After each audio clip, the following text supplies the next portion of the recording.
All right, our first headline is in the auto racing world. NASCAR.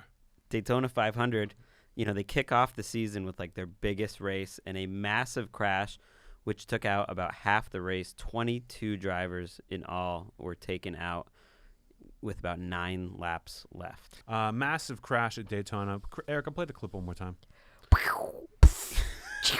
Yeah, I mean, you can hear that it was...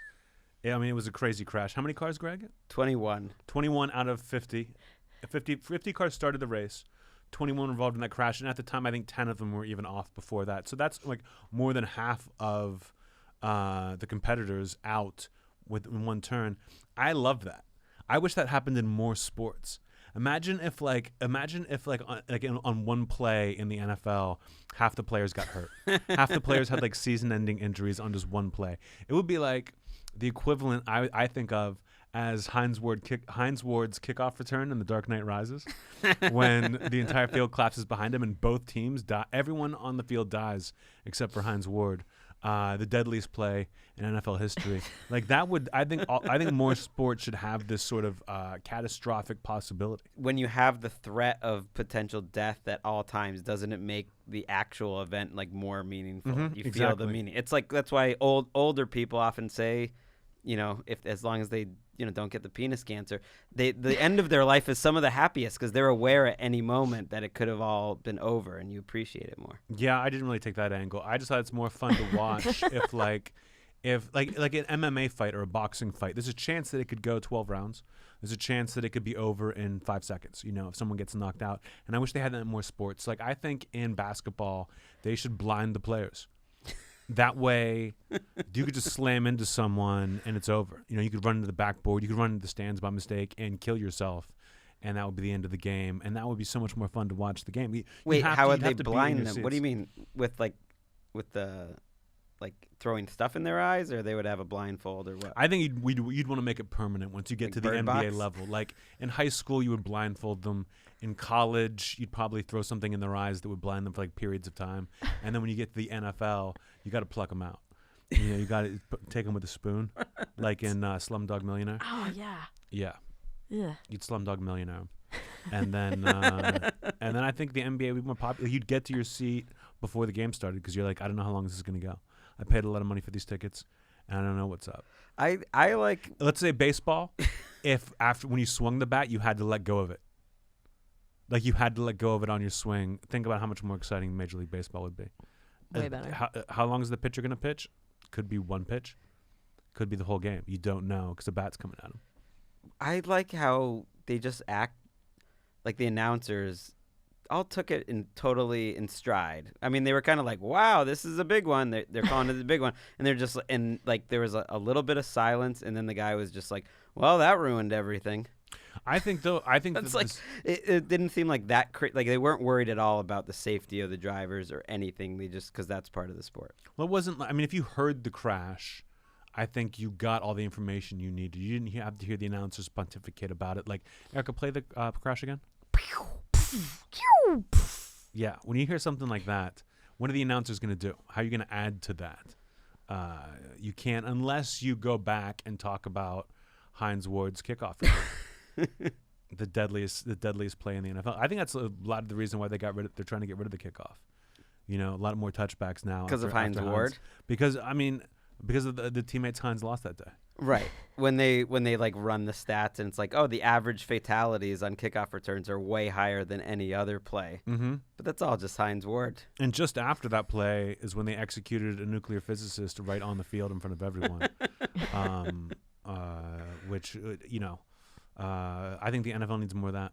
Tennis legend Martina Navratilova was in the news this week by writing an op-ed in the Sunday Times in London saying that it's insane and cheating for transgender women to compete in sports. So Olympics, bicycles, anything. Never in my life did I think Martina Navratilova would speak out against trans people. If anyone has an ally, you would think it would be Martina Navratilova, like who is a woman, but could pass for trans. Let's say she could make it. That her speaking out it's the last person I would ever expect. And I love when people speak out against things that won't affect them and could not possibly affect them ever. Like Martina Navratilova does not compete anymore. Like has no like, why is she talking about this at all? And let's go to what she said, that trans people competing in any sport or in tennis is insane and cheating. Is it cheating? Yes. But so is using a racket, and everyone turns a blind eye to that. Is it insane? Again, I'm going to have to agree with her. That in today's day and age, I think trans people have better things to do than play tennis. That if I had a trans daughter or son, I would not let them play tennis. I would have more activities for them to do. You know, like what? Hockey. I think the trans community could excel at hockey. I think the trans community would be great at soccer. I think the trans community You're really going through the names of sports could that dominate could dominate the NFL if they chose to.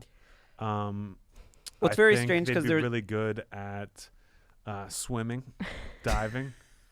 I think running. You're still going? Track and field, pole vault, but tennis. Get the fuck out of my face. The topic didn't even come up having to do with tennis. It had to do with the cyclist that she randomly decided to back. You know, the microphone is picking up you opening the turkey jerky bag, Anthony. When you talk about dropping the ball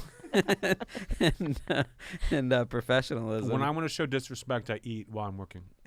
It's strictly for disrespect. I mean, it worked. She was talking about a cyclist, but my favorite thing is she kind of got caught up in this by saying this wasn't fair back in October.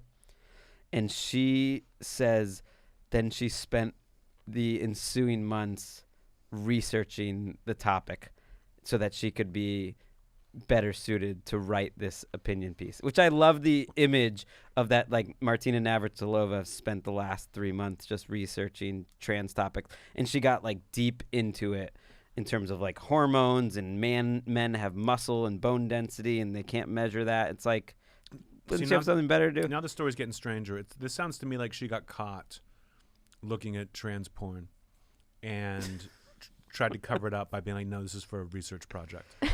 and then they're like, wait, what were we researching? And she was like, let me say something and just get out of the way before I get embarrassed. Wasn't it like in the 70s or something, there was like a trans woman or guy who like ran a race or did something, and they were like, oh, this is going to, like, men are going to become trans so they can win medals.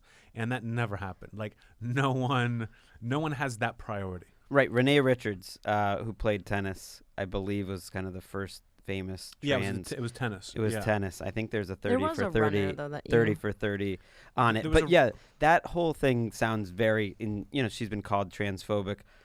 That her big argument was that what's to stop, a woman from, or a man from doing it, and then, then they get the trophies and then they change their mind and make some babies. Then they can go back to wanting to like be a woman and make babies. Like that's a long way to go. And also imagine like that person like has no bragging rights whatsoever. It's like, yeah, I pulled a fast one on him. But I got sick of these chicks and they're getting their trophies, so I thought I'd go through a long and painful procedure and then win some and then switch it back. I'm no fool. It's hilarious that she came out with this. It's an old person talking about old person things. Eric, anything you want to add? Any other sports you think trans people would be good at? Field hockey. Field hockey, that's one. Lacrosse. Lacrosse, definitely. I think they'd be awesome at. Horse riding, or equestrianism. Equestrianism is what they call it. Curling. Curling. Bobsledding. Regular sledding. Skiing. Snowboarding. Just like recreational sledding. What is regular sledding? Water skiing. CrossFit. Like that's not like a real thing, but like video games. Yep. Video games, I think trans people would be good at. Chess. Chess, checkers, ping pong. It's too close to tennis. Badminton, I wouldn't put in there. Basically, the trans community stay away from rackets and paddles in that way, and we don't have a problem. You got other sports you're good at. You don't need tennis. Erica, before we move on, one more time, I'll play the clip of the crash. Good job. It's a little different.